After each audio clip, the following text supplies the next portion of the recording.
आइए दोस्तों, हमारे न्यूज चैनल में आपका स्वागत है। तो बात करेंगे छत्तीसगढ़ प्रदेश की आज की दिन भर की ताजा खबरों, ताजा अपडेट के बारे में। तो वीडियो को लास्ट तक जरूर देखना दोस्तों, ताकि कोई भी ताजा खबर छूटने न पाए। और साथ ही साथ वीडियो को लाइक, शेयर और हमारे चैनल को सब्सक्राइब जरूर करना दोस्तों, ताकि आपको छत्तीसगढ़ से जुड़े ताजा खबर डेली मिलते रहे। तो चलिए बिना समय गंवाए जानते हैं आज की ताजा खबरों को फटाफट। तो पहली बड़ी खबर निकलकर सामने आ रही है।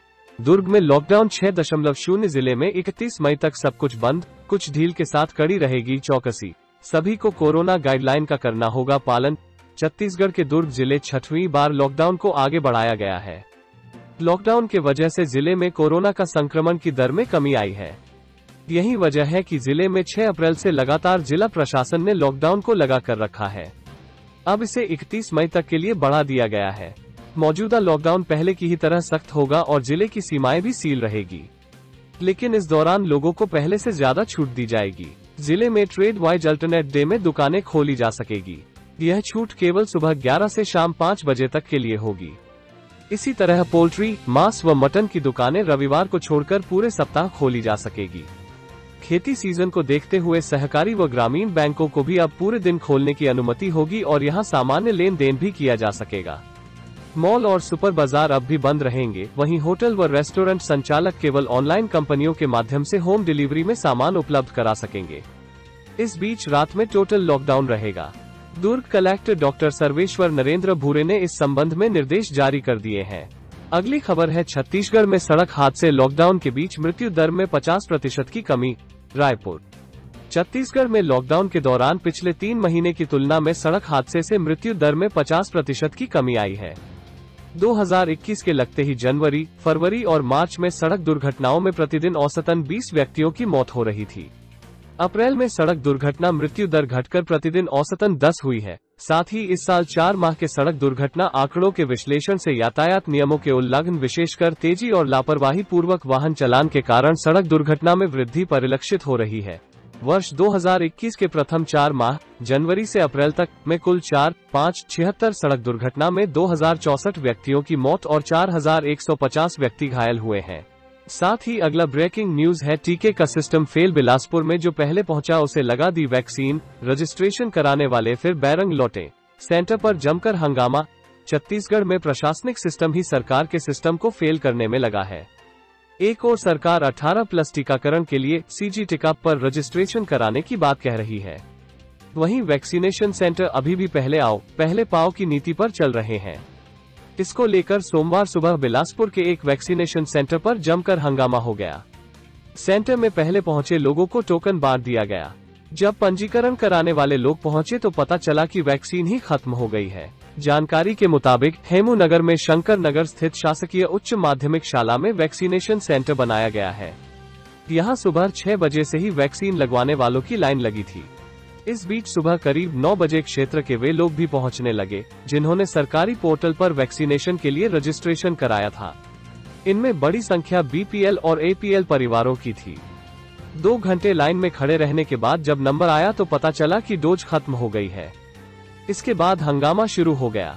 इसी के साथ अगली बड़ी खबर है, फोर्स के जॉइंट कैंप पर नक्सली हमला। सुकमा में नक्सलियों ने बोला धावा, 3 लोगों की क्रॉस फायरिंग में मौत, अभी शिनाख्त नहीं। आईजी बोले ऑपरेशन जारी है। छत्तीसगढ़ के सुकमा में नक्सलियों ने सोमवार को फोर्स के जॉइंट कैंप पर हमला कर दिया। नक्सलियों ने कैंप पर फायरिंग कर दी। इस पर जवानों ने भी जवाबी कार्रवाई की है। इस गोलीबारी की चपेट में आकर 3 लोगों की मौत हो गई। यहां ग्रामीण पिछले 3 दिन से कैंप के विरोध में प्रदर्शन कर रहे थे। मुठभेड़ की पुष्टि बस्तर आईजी सुंदरराज ने की है। उन्होंने बताया कि फायरिंग में मारे गए लोगों की शिनाख्त नहीं हो सकी है। जानकारी के मुताबिक बीजापुर और सुकमा के सीमावर्ती इलाके सिलेगा में सुरक्षा बलों का जॉइंट कैंप शुरू हो रहा है। इसमें सीआरपीएफ, एसटीएफ और डीआरजी के जवान रहेंगे। दोनों जिलों के 15 गांव के ग्रामीण 14 मई से वहां एकत्र हैं और कैंप का विरोध कर रहे हैं। उन्होंने मारपीट और नक्सली मामलों में फंसाने का पुलिस पर आरोप लगाया है। बताया जा रहा है कि प्रदर्शन के दौरान अचानक से नक्सलियों ने कैंप पर फायरिंग शुरू कर दी। वहीं अगली बड़ी खबर है, अच्छी खबर, हेल्थ एंड वेलनेस सेंटर में छत्तीसगढ़ का दूसरा स्थान, इन बड़े राज्यों को पछाड़ा। Raipur. Health and wellness centre के माध्यम से स्वास्थ्य सेवाएं प्रदान करने में देश में छत्तीसगढ़ का दूसरा स्थान है। पहले स्थान पर कर्नाटक है। केंद्रीय स्वास्थ्य एवं परिवार कल्याण विभाग द्वारा जारी वित्तीय वर्ष 2021-22 के रिपोर्ट अनुसार लक्ष्य को पूरा करने एवं स्वास्थ्य सुविधाएं प्रदान करने के लिए अंतिम तिमाही में राज्यों की रैंकिंग में पूरे देश में छत्तीसगढ़ दूसरे स्थान पर है। इस सूची में जहां दिल्ली जैसे राज्य 37वें स्थान पर, राजस्थान 26वें, उत्तर प्रदेश 14वें, मध्य प्रदेश 13वें, गुजरात, महाराष्ट्र जैसे राज्य चौथे व 5वें पायदान पर हैं। वहीं छत्तीसगढ़ दूसरे स्थान पर है। छत्तीसगढ़ ने कोरोना महामारी के इस कठिन समय में भी अपना नाम देश के शीर्ष राज्यों में शामिल कराया है। राज्य में लक्ष्य से अधिक स्वास्थ्य केंद्रों का हेल्थ एंड वेलनेस सेंटरों में उन्नयन किया गया है ताकि गैर संचारी रोगों के संबंध में समस्त सेवाएं प्रदेश के दूरस्थ अंचलों के लोगों को भी मिल सके। नेक्स्ट बड़ी खबर है छत्तीसगढ़ के गांवों से ग्राउंड रिपोर्ट। कोरोना के टीके से मौत की अफवाहों पर ध्यान नहीं दिया। 45+ उम्र वालों का 100% वैक्सीनेशन हुआ। छत्तीसगढ़ के अलावा देश के कई ऐसे गांव हैं जहां ग्रामीण कोरोना का टीका नहीं लगवा रहे। स्वास्थ्य विभाग की टीम को भगा रहे हैं, झगड़ रहे हैं, मगर राजधानी रायपुर से करीब 50 किलोमीटर दूर मानिकचौरी गांव के ग्रामीणों ने जागरूकता का परिचय दिया है। यहां 45+ एज कैटेगरी में 100% लोगों ने टीका लगवाया है। इस गांव की आबादी लगभग 1900 के करीब है। यहां रहने वाले 367 लोग 45 साल से अधिक उम्र के हैं। सभी अब टीके की दूसरी डोज लगाने के लिए वैक्सीनेशन सेंटर पहुंच रहे हैं। गांव की रहने वाली ग्राम संगठन की सचिव लक्ष्मी चंद्राकर ने बताया कि जब शुरुआती दौर में वैक्सीनेशन शुरू हुआ तो व्हाट्सएप पर खबरें आने लगी। उनमें लिखा होता था कि टीका न लगवाएं, इससे लोगों की मौत हो रही है। इस बीच गांव में एक बुजुर्ग को टीका लगा, उन्हें हल्का बुखार हुआ था। वो 1 सप्ताह तक घर में ही आराम कर रहे थे। ये बात भी गांव वालों में फैल गई कि टीका लगवाने के बाद वो बुजुर्ग घर से बाहर नहीं आए, कुछ गड़बड़ है। इस बात ने लोगों में भय भर दिया था। अगली खबर है लापरवाह सिस्टम से हारती जिंदगी। जीपीएम जिला युवा कांग्रेस महामंत्री शिवा चौबे का निधन। कोविड अस्पताल प्रबंधन पर लापरवाही का आरोप, ऑडियो वायरल। छत्तीसगढ़ कांग्रेस पर कोरोना संक्रमण भारी पड़ने लगा है। पार्टी जहां अपने नेताओं को खो रही है, वहीं सिस्टम भी लापरवाह बना हुआ है। गौरेला पेंद्रा मरवाही। जीपीएम जिला युवक कांग्रेस महामंत्री शिवा चौबे का रविवार देर रात उपचार के दौरान निधन हो गया। बिलासपुर ले जाते समय रास्ते में उनकी मौत हो गई। इसके बाद एक ऑडियो वायरल है। इसमें अस्पताल प्रबंधन की लापरवाही और धमकी दिए जाने की बात कही जा रही है। दरअसल कांग्रेस नेता शिवा चौबे में कोरोना पुष्टि होने के बाद डोंगरिया के शासकीय कोविड अस्पताल भर्ती कराया गया था।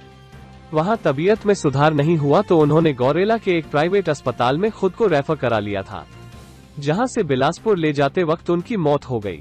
उनकी मौत के बाद अब एक ऑडियो वायरल हो रहा है, जो मौत से पहले एक परिचित को किए गए उनके कॉल का बताया जा रहा है। मास्क नहीं लगाने पर सरकार ने वसूले 3.44 करोड़। पिछले 75 दिनों में 2.22 लाख लोग बिना मास्क के पकड़े गए। ऐसे हर व्यक्ति से 500 रुपए जुर्माना वसूलने का है नियम।